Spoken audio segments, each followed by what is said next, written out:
Well, I think the number of U.S. forces at the moment is at its peak.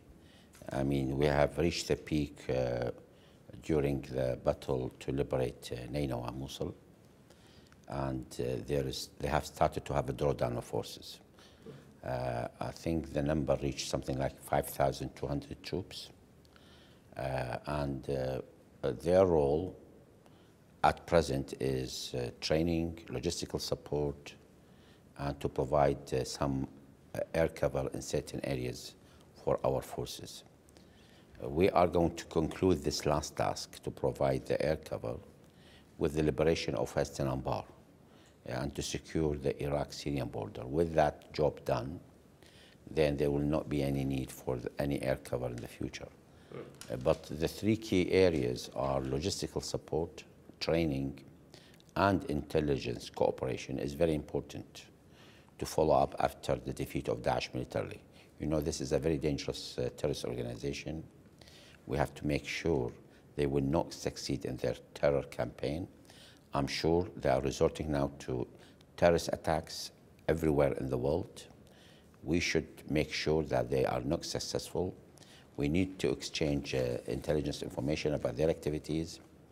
We have a fear that some of their terrorist fighters, they have moved to other countries and try to prepare to have a campaign from different locations in the region. And we are very ready, and we are really very steadfast in following them up together with our friends in the region, and that is one of the purpose of my regional tour in the region, because we know they are spreading, they are going to cause a problem somewhere else. It's not in our interest, it's not in the interest of other countries in the region for terrorists to regroup again. We have experienced we have seen them here in Iraq. We have seen their atrocities. We have seen their capabilities, the damage they can do on the population, on the infrastructure, and we don't want a repeat of this somewhere else. Because at the end of the day, the security of the region is one. The unfortunate thing is some countries thought they can separate their security from others, and the terrorists will play somewhere else, far from them. Now, what happened has proved this is a very vicious and very sophisticated and dangerous organization who has not only threatened the security of the region or Iraq, they are threatening the whole security of the world. So this is, I think, a task we should work together with our friends in the US and others to complete, to finish off this terror. We can do it.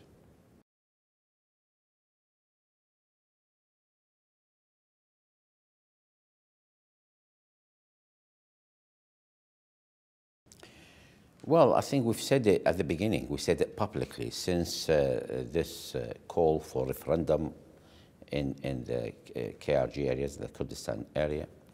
And we told them, look, we are partners in one country, we are citizens of one country. You cannot just draw a line and you say, I'm going to protect it by blood. This is not right. There is a lot of enmity in the country. Daesh and the terrorists has created a lot of gap between communities in the countries. And we have to heal these things. We have to mend the relationship between communities. The timing is wrong. It is fundamentally wrong to decide unilaterally from one side that we want to separate, and they were going to impose their border by force. See, I'm not a fan of these borders, to be honest with you. Nobody's a fan of these borders, which has been drawn, I don't know, by Sykes-Picot sometime like 100 years ago, which was imposed on the whole region. And I remember we always in the school, we taught this is an imperialist plot against these countries. Having said that, there's 100 years passed by, and people's life has been reorganized along these borders. If you are going to change them by force, you are calling for blood. You are calling for a lot of wars in the region. And this can lead to the disintegration of the whole region, of whole countries. Iraq has achieved victory over terrorists. Together we can build the country, we can build the region. So that was a move in the wrong direction. And I'm sad to say the Kurdish leadership have insisted on it. They called upon it. And not only that, they were calling on adding all the regions around them to this by force. Our demand was from the beginning is let us work together in these areas, allow the Iraqi federal forces to go to these areas. We were calling on the Peshmerga to cooperate with us, not to fight us, and to work with us on this under a federal command. The unfortunate thing that Kurdish leadership were calling on the Peshmerga to fight Iraqi army, which they called enemy, and they've attached all atrocities of the past, which is committed by the Saddam regime. And you know, the atrocities of Saddam Hussein was not only against the Kurds, against all Iraqis. The sacrifices of Iraqi people under that regime was huge. And that regime as well subjected certain countries as well in the region to his atrocities as well. So they have called for something else. We have called for the Peshmerga to cooperate.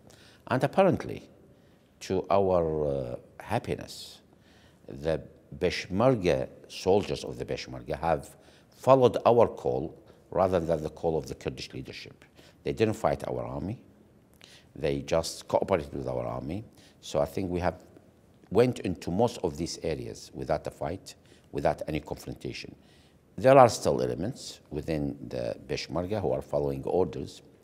Peshmerga as a national entity, we are very much working with it, cooperating with it. But the way it is at the moment, there are armed groups which follow political parties.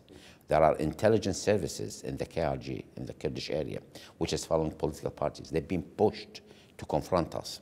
And what happened in one area, which is outside this, what happened in Kirkuk, is quite far. I call it a flashpoint area, which is Tuskhurmato. There's always problems there. It happened about a year ago, a year and a half ago, and again a few months ago, because the Kurdish leadership, they were intent on imposing whatever they think on the people. They have polarized this region.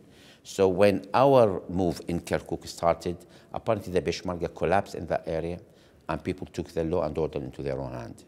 So I've sent security forces there. We send our army to impose law and order. We are successful, but there's the unfortunate enmity between the two, which has caused casualties on both sides, by the way. It's not only on the Kurds. In actual fact, there are more casualties on the Turkomans who are living in Tuskhurmato than on the Kurds, because the forces which has withdrawn has bombarded the area, and that's why there was a retaliation and things like that. At the moment, we are very eager not to enter into confrontation. Our demand is clear. Disputed areas under the Iraqi constitution must be under the control of the federal state. It's very clear. Unfortunately, the people or the leaders in Erbil and other areas, they've decided to move as Iraq was busy with fighting Al-Qaeda and other terrorist groups, that when the US Army was in Iraq. The Peshmerga and other elements, they expanded their control. And they made use as well when Daesh rolled into Iraq in the summer of 2014 to go even further, to control oil fields, other areas, to control Iraqi army barracks. All we have asked them at the beginning, let us take back these barracks because our forces are there now. They want to secure the area. And let us, the North Oil Company, which is a state-owned company, to take back control of the oil fields to protect them and to make the protection even better. They were refusing all of that. Now we have extended our authority. We're extending the authority to other lines. And I have to say, we've said it very clear. Iraqi oil is the property of the Iraqi people. The export of that oil must be done by the state to the benefit of the people. There is a strategical pipeline, oil pipeline, which runs from Kirkuk to Al-Fatah, which is in Beji, near Beji, runs to Nainawa, runs to the to the Iraq-Turkish border to Turkey. That was always under the control of the federal state.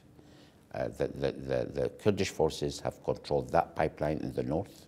They don't have the right to do that because this is our exit to Turkey. Iraq must have a border with Turkey. They should not cut Iraq from the Turkey. According to our constitution, the borders should be run by the federal state. This is the exclusive authority of the Iraqi government, federal government, to do this, and we intend to complete this task. We will stop. I think most of the Kirkuk now is being taken back to federal control. I'm sad to see that some Kurdish elements are pushing to kill our soldiers, and they publicizing it.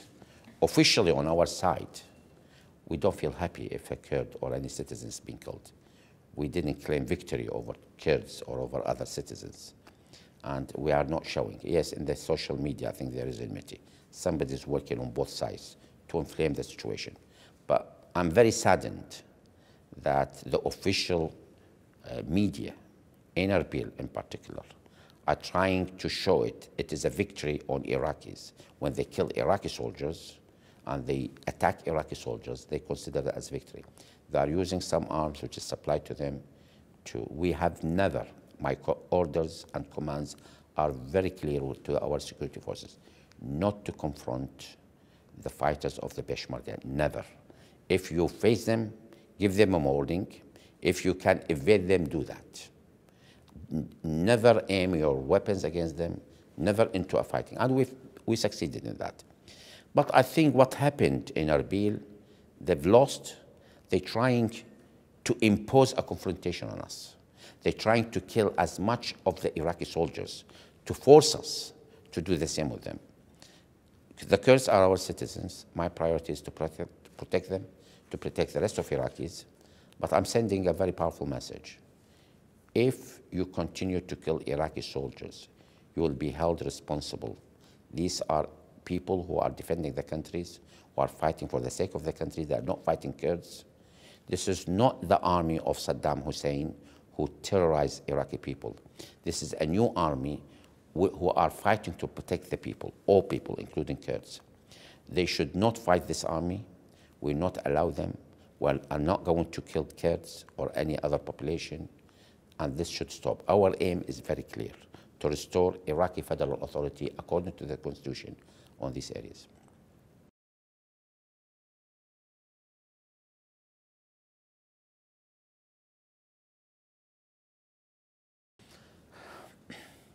Well, I don't want to comment on the legality of Mr. Barzani. This is, you know, I mean, the parliament has been almost been not holding meetings for about 2 years, just less than 2 years. And the only time they called the parliament to convene is to call them to support the referendum, which is wrong. And I understand they are now trying to bring the parliament back. You can see they have kicked the Speaker of the Parliament. They have kicked members of the Ministerial Council who belongs to other parties. I've told Mr. Barzani at the time, when we still, I hope, we should continue a good relationship with the Kurdish Authority in general. But I've told him at the time, look, this is not the way to run a state. This is not the way to run a region.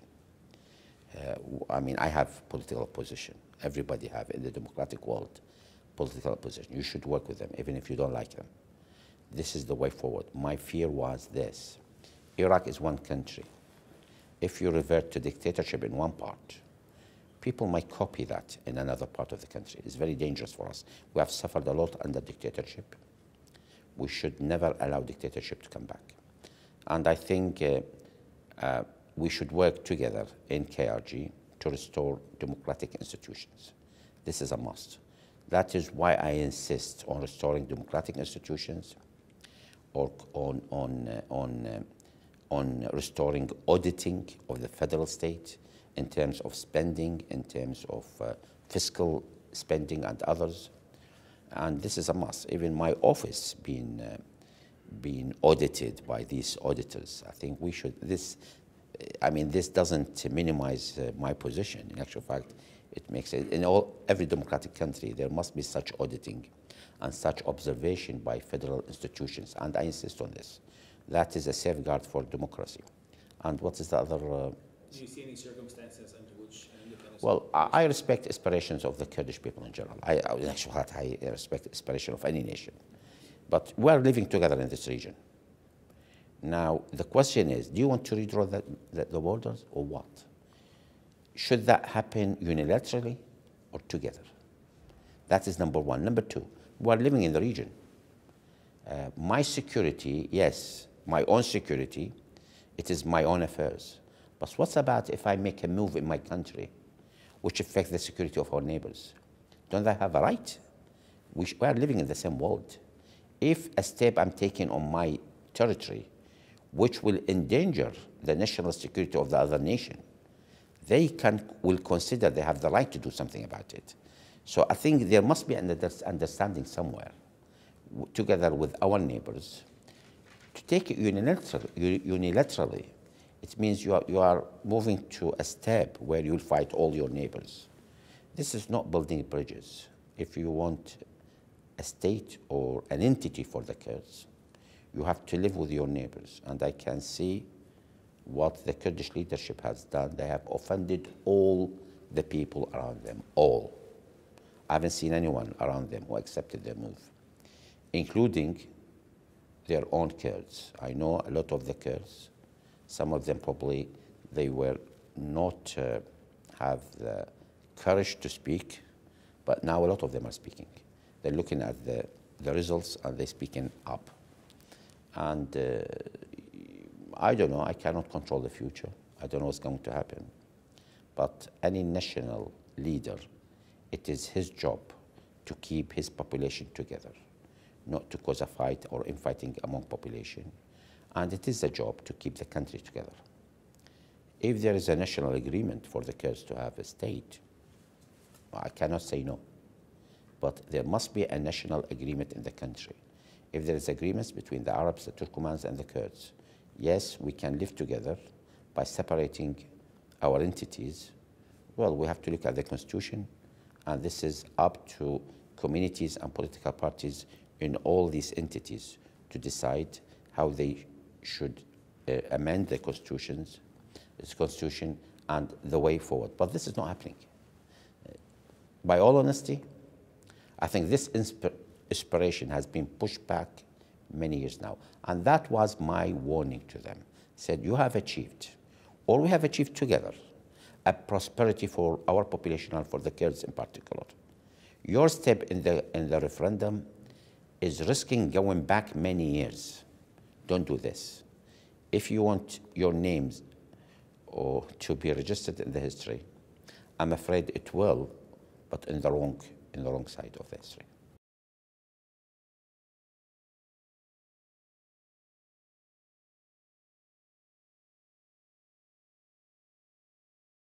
Well, I think we are having good relationship between all, but our role is not to go between.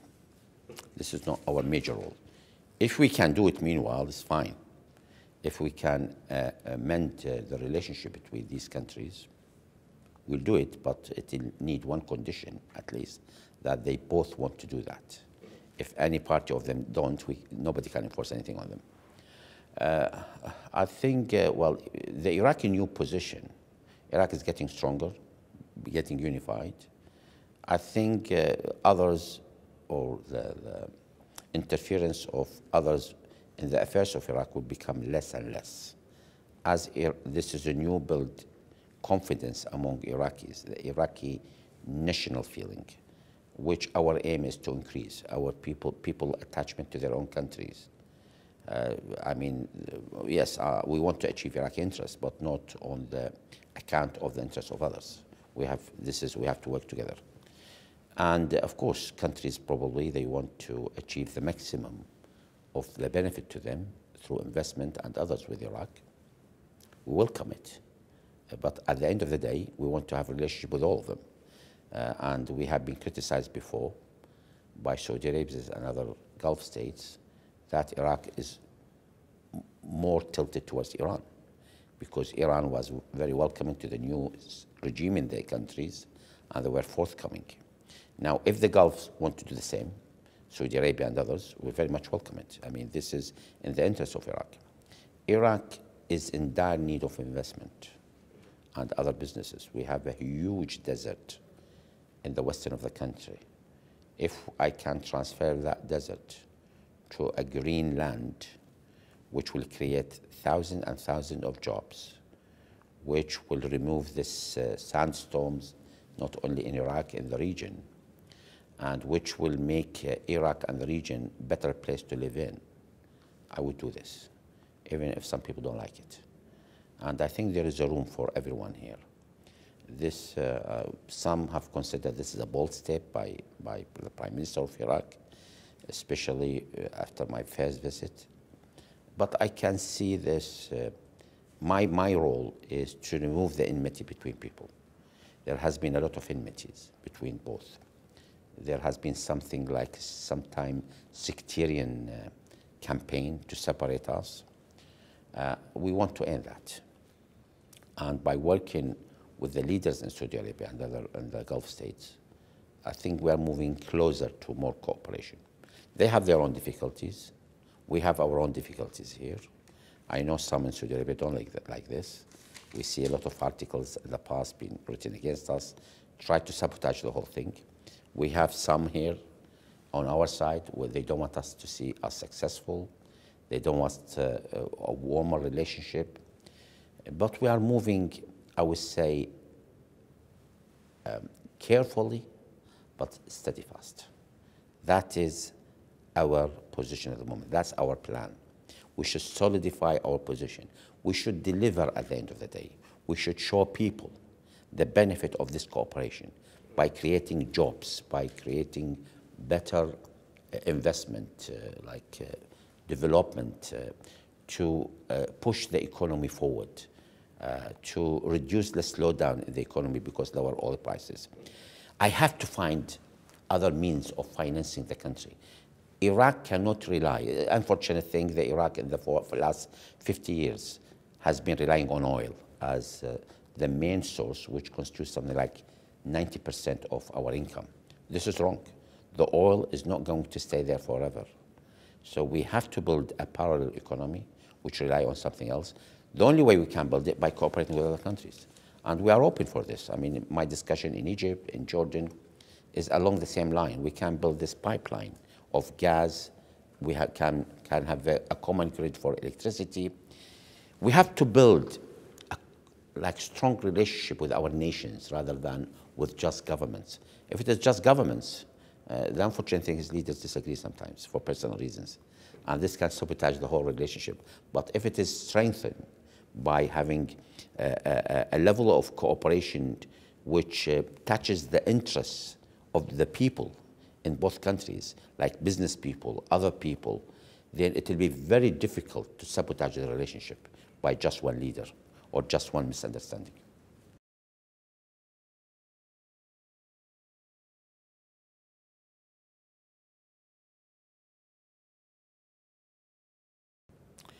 Well, let me state first that there is, I don't know, enmity, misunderstanding, more than misunderstanding between the United States and Iran since 1979 revolution. It's not new. This is not our own creation.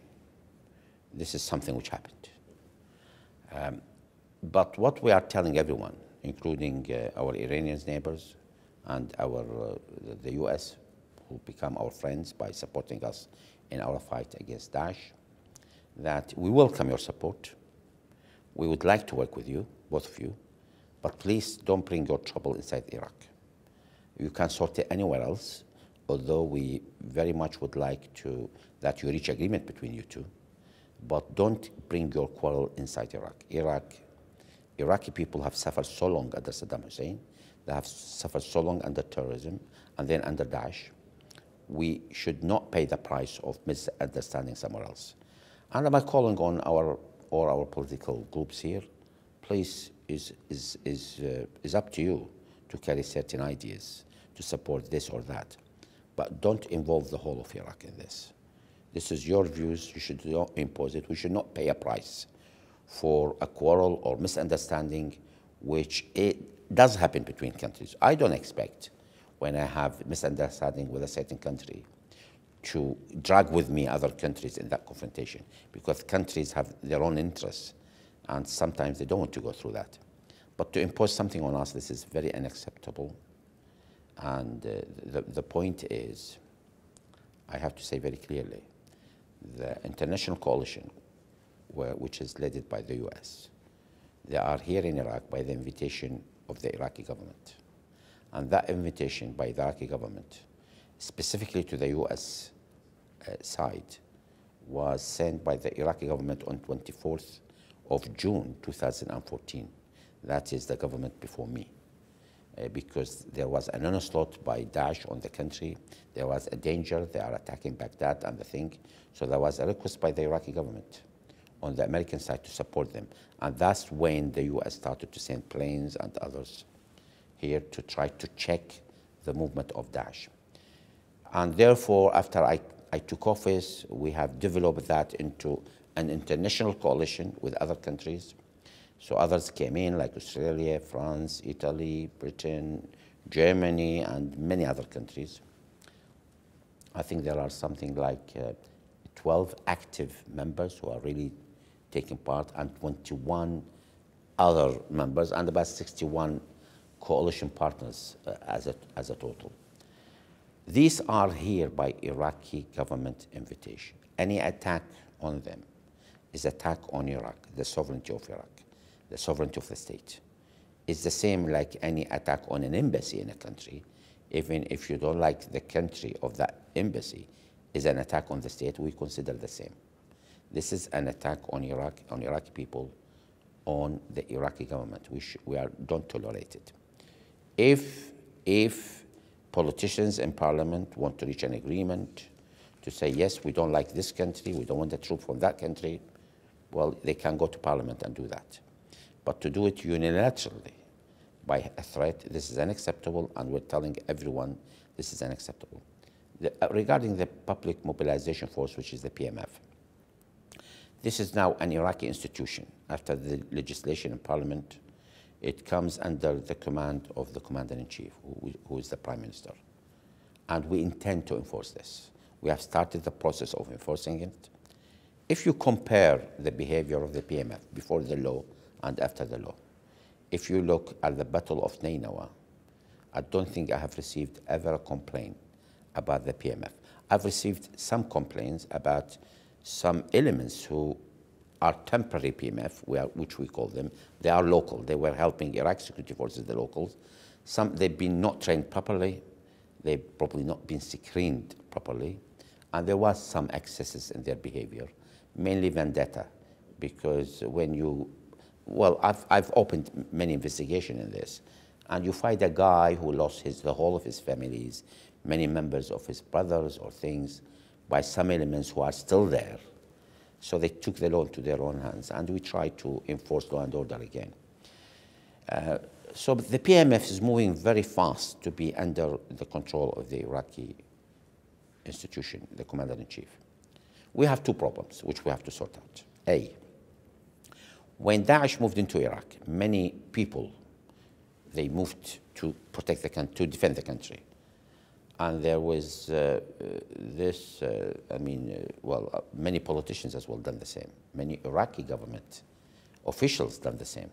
So there was like a mix. It was like a national task to defend the country. And the line between military and political has minimized. It becomes like the dream or the aim of the whole country to defend the territory. And that's where now we have to separate the two. If the PMF is a military and security apparatus under the Iraqi commander-in-chief, then we should separate it from politics. Otherwise, if you allow political groups to continue with the PMF, there is a danger they will be infighting in the election or in the control or winning the people over. I think this is a very sad date for democracy, which will cause us to go back to dictatorship. This is important for us. It's vitally important, and I issued taken few steps to separate politicians from the PMF. The PMF must become a professional force under the command of the Iraqi government. It should be only loyal to Iraq, not to anyone else. Not only Iraq, only to Iraqi official institutions, who's the commander-in-chief in the country, rather than political parties or any other force outside or inside Iraq. Number two, there are elements who have some probably heading, whether they are political parties, maybe militias before. They consider themselves as fighters who fought the US army the way they were in Iraq. And some of them are inside the PMF, some of them are outside the PMF. I have to be, again, very clear on this. The side which is inside the PMF has to abide by the rules of the PMF. Their loyalty must be for the country, not any political parties or any affiliation. The part which is outside, they should not carry arms. This becomes unlawful under the Iraqi constitution. We are moving very quick on this, and we're telling everyone we are moving. I don't want confrontation. We have enough of the wars. We are doing it politically. We are exerting enough pressure on them by producing a unity among Iraqi political parties and others in parliament and among the country. We don't want confrontation. We want understanding. We agreed to run this country peacefully according to democratic rules. If this is the case, and we agree on this, nobody should carry arms outside the Iraqi security forces, which is allowed by the constitution, allowed by the authority. So under these two conditions, we are moving now. There is a positive change, which I very much support. The last thing I want is to have a confrontation with political parties on this. We don't want that. This will not be for the benefit of the country. I want to create unity on this. There must be unity, even among these groups. They must accept this. This is a demand by the country. They should respect it, and I welcome them to be part of it as well.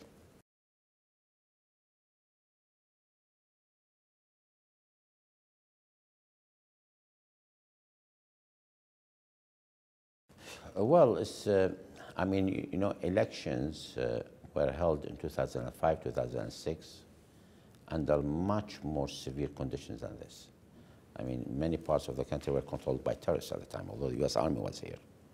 But still, I mean, elections were held. So we want to hold election on time, according to the constitution timing. And even in 2014, elections were held while many parts of the country was not under the control of the Iraqi government. Fallujah was lost, Ramadi was lost, a huge part of Al-Anbar were lost, part of Mosul were not under control, disputed area was not under the control of the Iraqi government, federal government, and then, but elections been held in 2014. So I think now we are in a much better place than before. I mean, disputed areas are under control of the Iraqi federal state, Ramadi and Fallujah under the control of Iraqi. I mean, now, with probably in the next, before the end of this year, we'll have all the country under the control of Iraqi government, and elections can be held. We are now placing a very dedicated program for displaced people to go back to their homes. Like in Al-Anbar, I think we have almost 0 people who are outside the thing. We only have 4,100 people in the camps for Al-Anbar. And mostly, this is not because they are prevented from going home, but they have their own reasons not to go home. Either they've rented their home and they are living freely in these camps, which is really wrong. That's why I'm calling on these agencies to look after the refugees. Please redirect our efforts to help people go back to their homes, rather than encourage them to stay. This is now our work. I've given now given a timetable in Nainawa for people to go back to their villages. We are discussing few issues like water, drinking water, because unfortunately these are wide scattered villages. They never had drinking water. In the past, I think they have like water wells or something, which is, as people develop further, people don't want to drink it anymore. So I think there are water tanks which must go around. So we are restoring, it's always been there, even under, 20 years ago. So we are restoring that system very quickly for people to go back. We are putting a timetable for every area to go back, as we've done for the Al-Anbar very successfully. And the same in Salahuddin, there are areas where people couldn't go back because it was still under threat. Although it's under our control, but still Daesh was on the mountain near them, or they are hitting with terrorist attacks. Now with this security, and we secured this area, it is time for people to go back, and we intend to bring all displaced people to these areas before the elections. I think the system of the election, as I understand it, is ready there, most of it. People have registered, and we'll open the door again for new registration, especially with the returnee. And I'm very much encouraged the election commission, which has been voted in Parliament yesterday. I hope they will be truly independent, truly independent. I'm going to encourage them, regardless of how they've been elected, how they've been chosen. They must act like individuals and like a group, independent group, to protect the elections from being derailed and to have a democratic thing. We have introduced, I think, despite our financial problems, I have dedicated the spending for the election commission till now to have an electronic system which will remove most of the dispute which happened in the past. We want a very clear election. Results must be very quick through electronic means, and to reduce any corruption or any fiddle with the votes. This is a big question. Is a big question. Arab Spring is supposed to be a democratic movement. Ended up to have a spring for Israel and the chaos in the Arab region. Well, I think what we are doing here, somebody is at work to try to send the wrong message to the region that democracy is bad for them, to protect their own rules. I think this is very bad, very bad. I think we have to work together to give more say for the people. I know democracy is under threat, not only in Iraq, everywhere else. There's a problem. There's a problem with populism. I'm not against populism, but it's being used to increase or to introduce mistrust between people and politicians. There is something wrong which we have to address. And elections must get people nearer to the state, or people to see the state as representing them. But I see everywhere it's causing a lot of hatred. A lot of hatred. I think this is, I mean, this may sound philosophical, but I'm very alarmed by this, especially for witnessing what terrorism can do, what differences can do. I can see polarization everywhere. I can see it in the American people. I can see it in Europe. There is a huge polarization, dangerous. That it carries the seeds of democracy not being representing the people. And it needs a solution. This is here in the area. You see, the point in the area, in the region, something like monarchy, I mean, I don't have a problem with monarchy, but it can be constitutional monarchy. I mean, UK has a monarchy, but it's not a dictatorship. There are other countries who have monarchy, they're not dictatorship.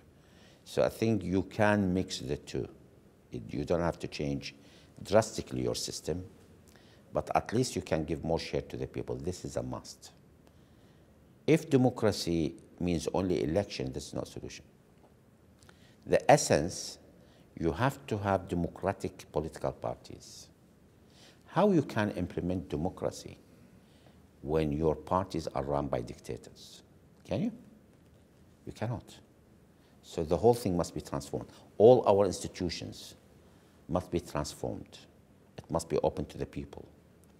You have to share other people with your decision making and others. That's what we are trying to achieve here.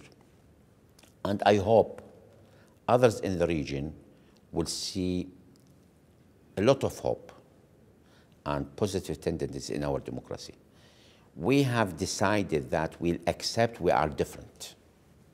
Others, they want to paint their society as one. We say, no, we are not one. We are different. But let us make use of these differences among us. We are different. Well, this can produce a lot of good things if you are different. If you have different culture than me, I can learn from you, you can learn from me. If you have different language than me, we can learn from each other. I think this is a positive move. That's why we're very eager to keep and protect our diversity. This is essential. We want to undo whatever the terrorists have done.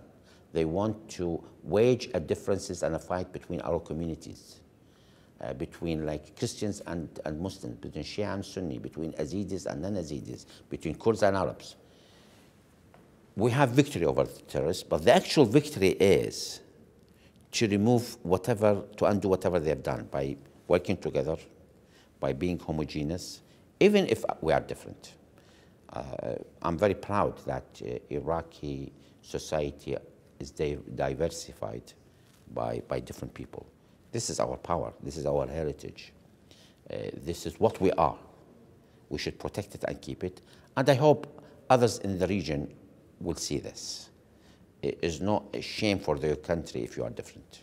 It's a shame if you try to oppress the other side who are in a minority to behave like the majority. That's not right.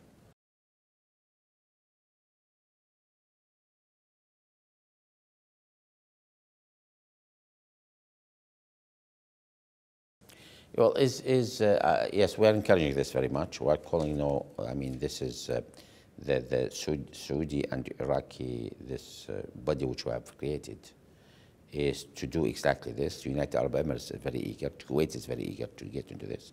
Of course, the US, I've seen a lot of interest when I visited the US from US companies to be in Iraq, to invest in Iraq. And the same when I visited France is the same thing, and Germany as well. So this is very encouraging. We have some red tape and bureaucracy, I agree. You see, I think the Ottoman Empire was very bureaucratic. And we had then the British, they came, and they were well known by their bureaucracy as well. And then the Ba'ath regime. So I think we have lived for probably a century now under a lot of bureaucracy, which we're trying to remove it. I think we're having some steering programs to remove this bureaucracy in certain areas. That's why I established now this higher committee for investment, which is headed by the Prime Minister, to encourage investment, to remove all these obstacles. This is a must. Otherwise, our economy is unsustainable. We have to encourage this. We have to build this like mesh of interests with other nations. That I encourage the US, our region, Europeans, to even Japanese and Chinese as well, to invest into the country. And I see a lot of interest. This is the way forward. I think what we have moved in the agriculture, which I mentioned very well now, we are almost reaching like probably in wheat. We are very nearing to having like self-produced in the country. We're encouraging the farmers. This creates jobs. We are not encouraging farmers to move into the cities. We have to give them incentives to stay in their farms, to increase their activities, and this is the goal. We're working on it.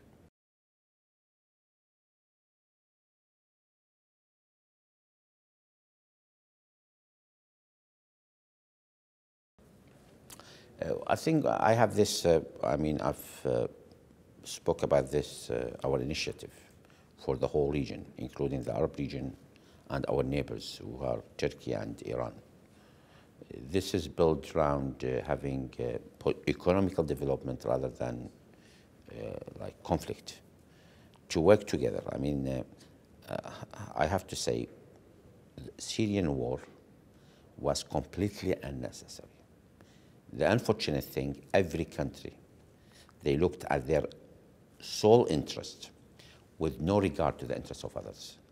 This has created over 10 million displaced Syrian people.